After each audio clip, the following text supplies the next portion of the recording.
Hey YouTube, it's SoulPrime13 with another Transformers video review. Today we are going to be taking a look at the Mastermind Creations reformatted Tyrannatron Rise, which is, I believe, an IDW Megatron. I'm not completely sure, but if it's not, it's just a original design. But I'm 90% sure it's IDW because it's a heavy retool of their IDW Orion Pax / Optimus Prime mold. And when I first saw that and saw this listing, I was wondering how well that would translate, but I was still kind of interested and excited. And I gotta say, like, it really doesn't feel like the same figure. Obviously there are some similar transformation and engineering bits, but overall it does feel pretty, uniquely Megatron. It really does. It did come out very nicely, so very happy with that. First we'll take a quick look here at the box. Here we have, I believe this is a render of the actual figure, not just like some artwork. But yeah, there you can see he's firing off his fusion cannon. On the side we have lots of orange with the name and the mugshot down here, Tyrannatron Rise Warlord. Just different colors and more of the same over here. On the top we have him in a cool action pose. Underneath we just have our upside down legal jargon, and obviously on the back we have our obligatory product shots. So yeah, but that's about it for the box. We do also have his lovely instruction booklet, and yeah, I'm gonna get a look at their Devastator there and all the transformation steps and whatnot. Yeah, I don't think it really mentions anything about the accessories in here, but they're all pretty straightforward for the most part. So there is that. We also get a nice collector's card. It is done in a sturdy plastic and has a very shiny finish to it. Get your tech specs in the back there. So there's that as well. And as far as accessories, we get his Energon mace, although I don't know if it's really Energon. It's got purple, so there's that. And it does have an actual metal chain, which is really cool. So there's that. We do get this two-handed sword, which is cool. And the handle does come apart if you want to make it a little shorter, and pommel also comes off. So you have some options there as far as how you want that sword to look, which is nice. Get that there. We do get two alternate faces. This is one of them. This is his see if I can hold it, his frowny face. Probably not going to be able to see that. And his other one here is on his alternate head. He comes with two heads. One is gray, one is black. And this one he's got his smug face. And we'll take a look here at this one, where he has his screamy, angry face. So there is that. And as far as swapping the heads, it's pretty straightforward. Oh, come here.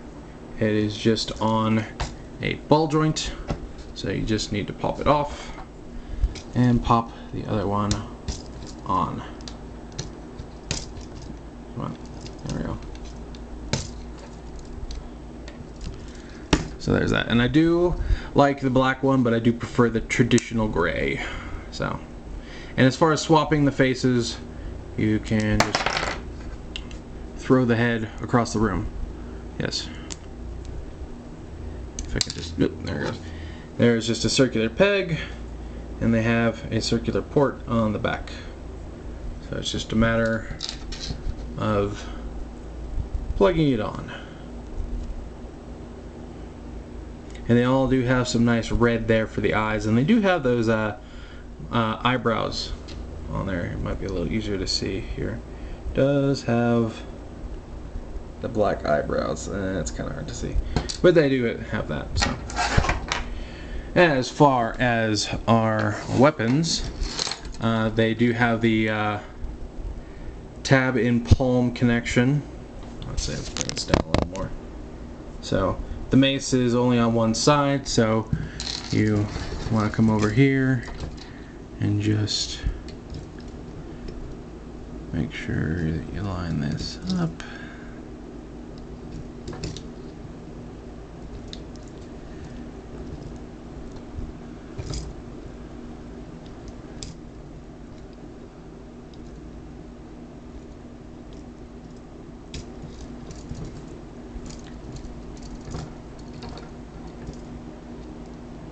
There we go. Then you can just wrap his fingers around it. And if you want, you could, you know, have him holding the chain in the other hand, like so, for a nice dynamic pose there. Take this away. And then I'm going to take this cannon off just to make this a little easier on myself. As many of you know, this figure has lots of posability, so it is possible to get him holding his sword with both arms. As I knock it out of the first one. That in there.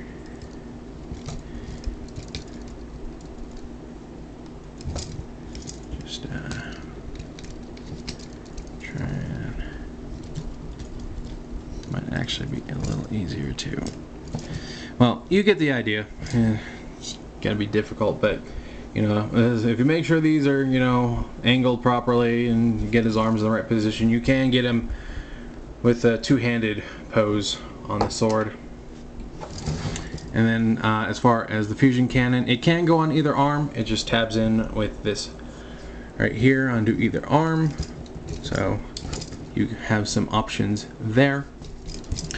He also does have some little weapons on his shoulder pads. He does have these little rockets here, and these are on a little hinge, as well as this gun here, which is on a double hinge. So, and there is technically this, but this does not move.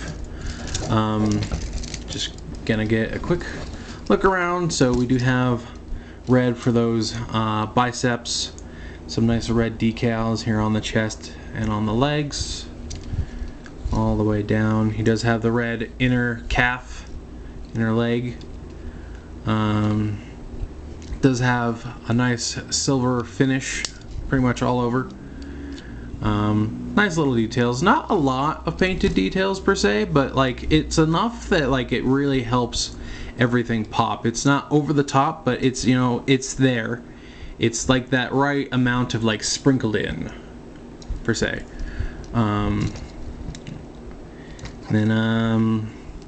Yeah, also the backpack, I usually keep it like this with the treads really close together. I believe the official configuration is you want this square post over this tab, like so, but I usually keep it the way I do it because it just gives his arms some more room to maneuver. But it is supposed to tab in like this, so that there's, you know, this gap here, and that they're secured to the back more or less. But yeah, I find that there's less room for the arms to move that way, so I usually do it my way. And the arms are stiff enough that they don't like flop around or anything if they're not tabbed in. So, but let's I'm gonna move this back to his other arm because that's the way I like it. That's the way I like it. So we'll do a quick comparison here. Here he is with their Optimus Prime, and I do believe this is the Optimus version, not the Orion Pax version. This is the second one with more accessories and stuff. So there is how they look side by side. And like, you really can't tell at first glance that they're, you know, they share a lot of engineering. But yeah, they actually did a good job of making them look, you know, pretty much completely different. So, and yeah, I don't really have any other good robot mode comparisons here. Yeah. Anywho, let's talk about the articulation, which is a huge selling point for this guy.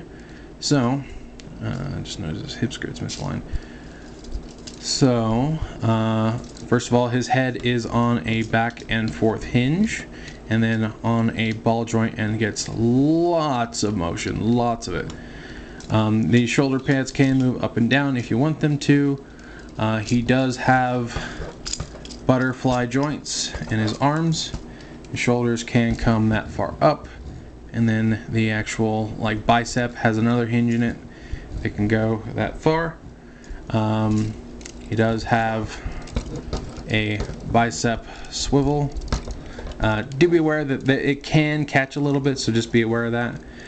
He does have full elbow bend. He actually has some pistons in the back of his arm, which is cool. So you get plenty of motion there. The hands are on a back and forth hinge at the wrist. You get 360 wrist swivel as well.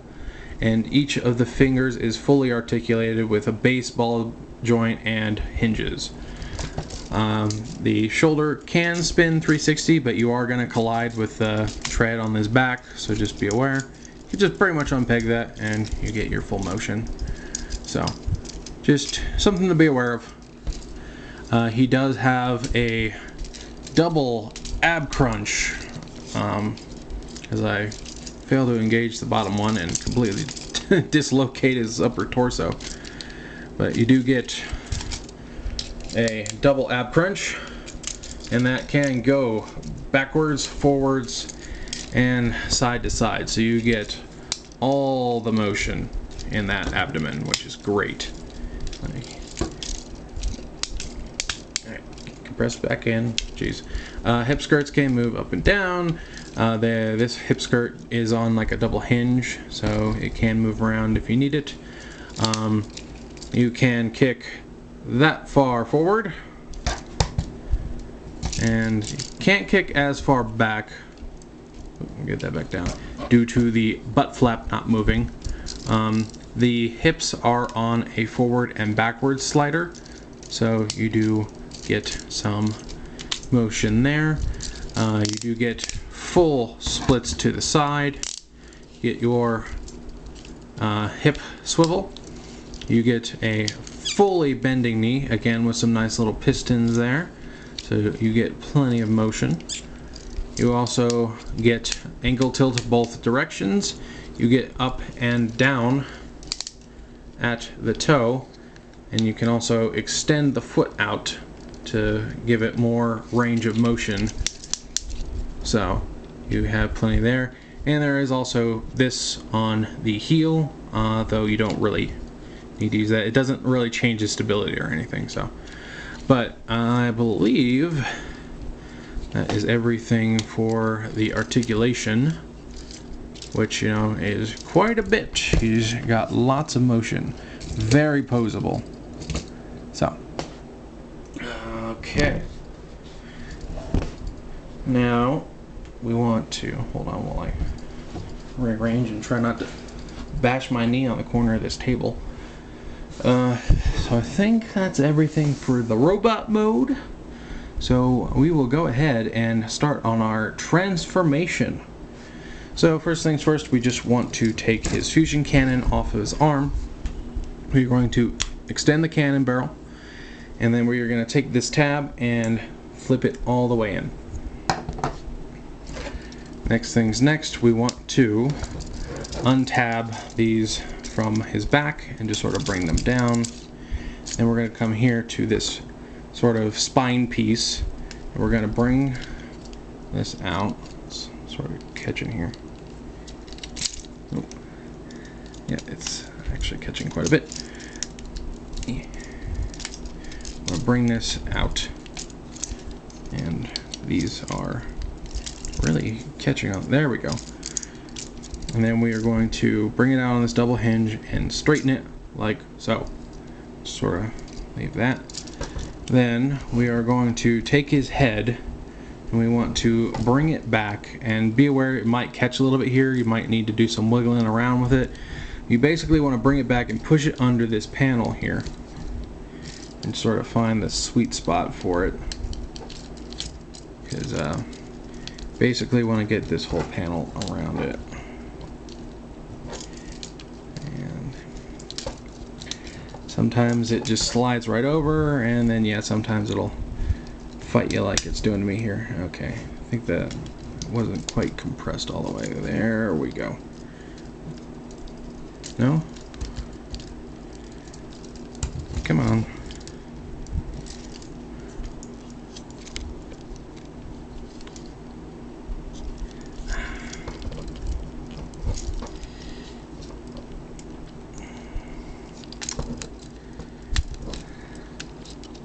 You know, it's weird because I never have any issue with it transforming back into robot mode. Only when I'm trying to go into tank mode.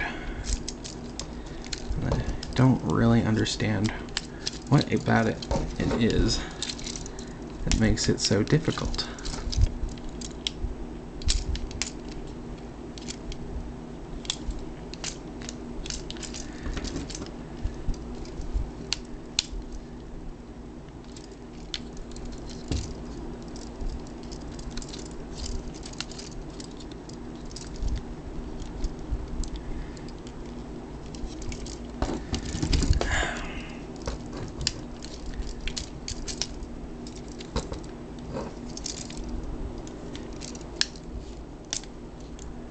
There we go.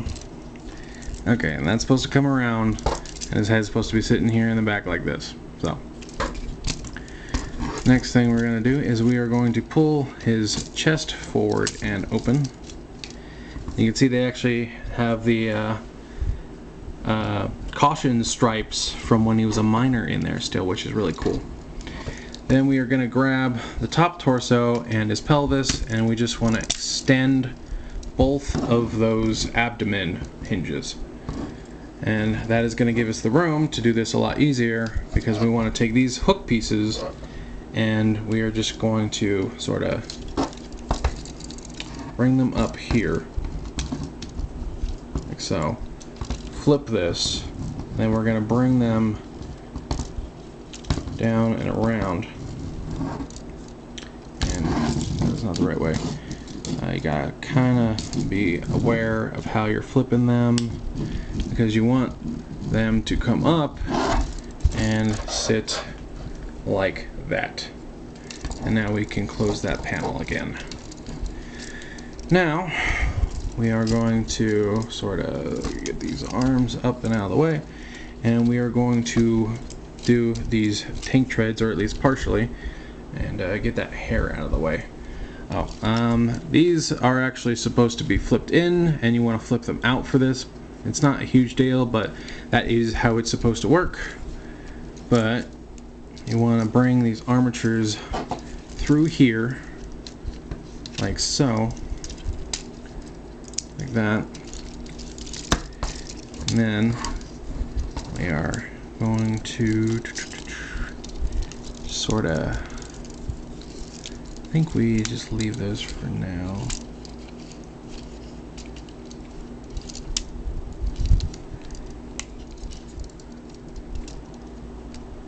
Actually, is that now? No, that's not what we want to do. So you actually do want to keep these tabbed in here at the back, but have these treads facing forward. So it's gonna take some wiggling around because there's lots of swivels and hinges, but you want them pegged in at the back here.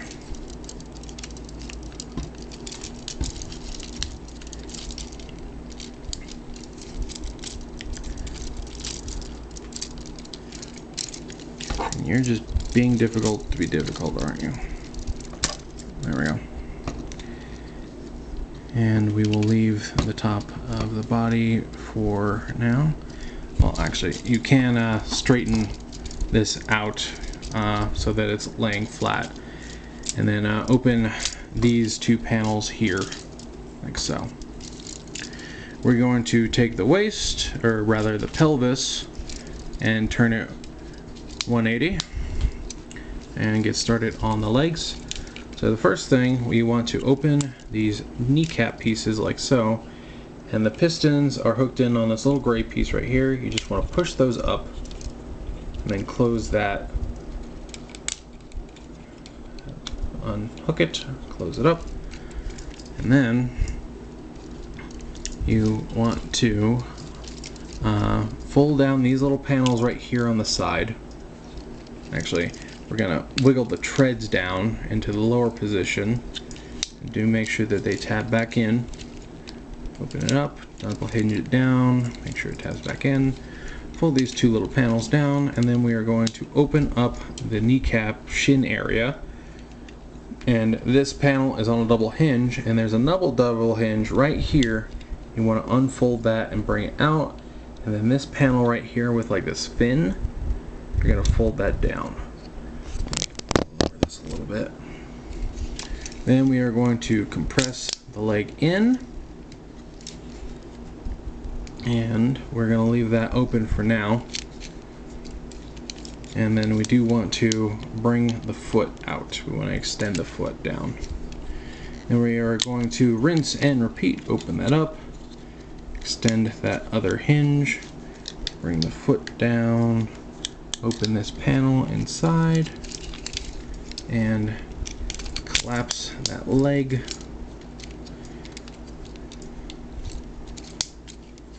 And we can, I believe, tab these legs together now. Alright.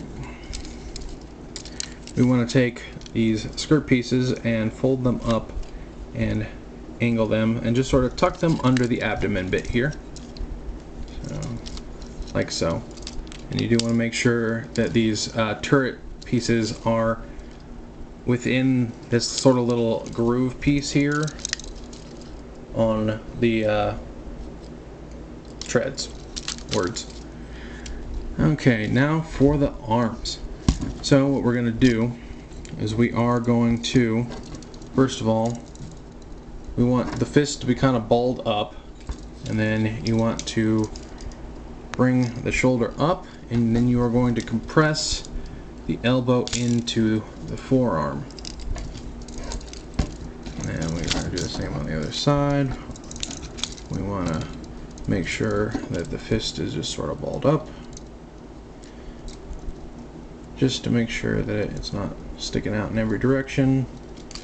Going to bring the shoulder up and compress into the arm. Now, what we want is to, oh, I actually have these facing the wrong way. You want to have this tab, or rather this little, it's not actually a tab, it looks like a tab. You just want to have that facing up along with the shoulder pad, like so. Because you want this slot and this slot to tab in here and here. So you want to make sure that those are facing in the right direction. Now, sort of give this an angle so we can get everything where we want it. We are going to bring the butterfly joints all the way back and tab those arms together.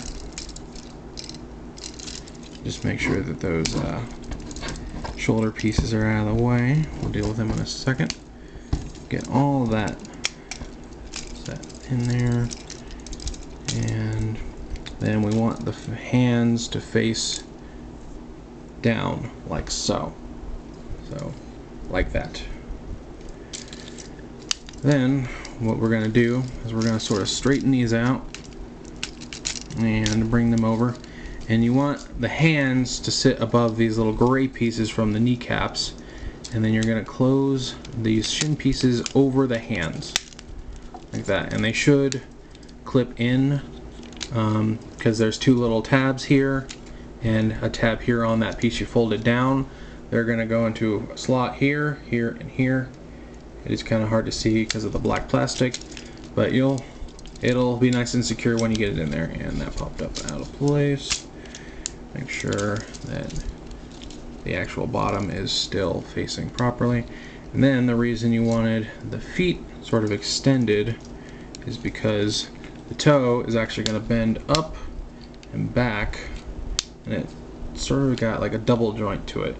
And then this little tab here on his toe is actually going to go into a little slot here on the shin like this. So you want to make sure that that's all moving around, and then you just tab that in like so. And there we have the back of the tank all done. Then you're going to take these front treads, and those tabs that you are supposed to rotate out are going to tab in right here. So you're going to angle this, and yeah, there is a little slot right here on the seam of the chest that's going to go on this peg here. So we're going to do that, and then there's a tab right here as it decides not to go there. Oh yeah, I almost forgot to mention, on the middle section there are two big tab slots that are going to peg into the arms. So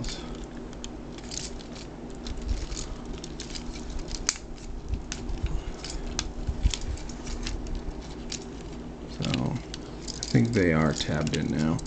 But yeah, and then we just want to do this on the other side. Make sure that everything tabs in.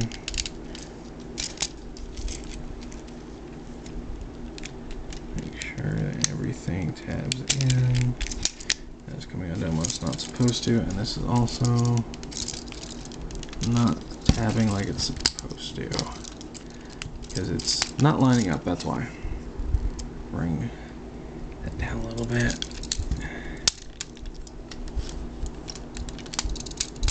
There we go. And then this will tab here into the shoulder, like so. Nice and secure. And then for this last little bit, you're going to take these huge set of hinges, and you are going to unfold them all the way out. Unfold this all the way out, like so. And there's a square hole and then a square peg. You are actually going to crisscross these, and there's also a post right here that's going to go underneath all of it and tab in as well. You're going to crisscross these and line them all up, and I gotta make sure that everything lines up. Everything's got to line up. And there's a lot of lining up, but honestly it's not that frustrating when you know what you're doing. It's actually fairly smooth. Then we get those tabbed together. Then we bring the turret halves together like so. Also, one thing I should mention is this connection here. The lower part of the two arms is just clipped on, and it will often untab or unclip itself. So if it comes off, don't freak out too much. It will just tab back on. So sorry about that. Bloody camera and its 29-minute limit. But yeah, it should like clip onto that, but it's not. Anyway, you want to take these red pieces right here, and they are on a double hinge. You just want to shift them forward like so. Shift them forward like so, and then you take the fusion cannon, and these set of tabs right here will go into this big slot here, and you just do that, and then this whole little notch where everything comes together will tuck away where that tab folded away. So you just sort of want to angle it like so, like that. And there you have him in his tank mode. And it is a bit of an odd looking tank, but still, it does feel very Megatron. And as with Mastermind Creation, they all are working treads, which I absolutely love about their figures. So it doesn't roll super smooth, but it can move, although it doesn't seem to be doing that on mine, so it's just dragging. But it has moving treads, hooray. So I'm getting a battery warning light, so we're going to have to wrap this up pretty quick here. But as far as articulation in the vehicle mode, there's not really much. Basically just the turret can go side to side and up and down. So there's no attachment point that I can see for the weapons in this mode, so that's kind of a bummer. But some very nice details. Now you can, oh, almost forgot, you're actually supposed to flip these little vent things forward. Almost forgot about that. Now it's done. But yeah, again, he's got those little red highlights here and there that really do pop. Again, I really like that they actually make full functioning treads, even if they don't actually slide around like they're supposed to. But yeah, a very cool vehicle mode. We'll do a quick comparison here next to the IDW Hasbro Orion packs from that Con 2-pack, just to give you an idea of how he stacks up next to an official figure. But yeah, I really do dig this figure. I already liked the Orion packs, Optimus 1, and this, takes a lot of things that are great about that and turns it into a Megatron. The accessories are cool. Again, the biggest draw about this figure and about the line of these figures is just how posable they are. All that articulation, double ab crunch, fully functioning hands, multiple, joints where a lot of other places would skip over. It's just so nice. So I would definitely recommend this figure. I think it's very fun. Mastermind Creations has come a long way since they started, and they really do make good figures. So I'm going to keep supporting them, and I'm eager to see what they'll do next. But I think I'll just have to wrap up here, and this is Soul Prime 13 saying transform and soul out.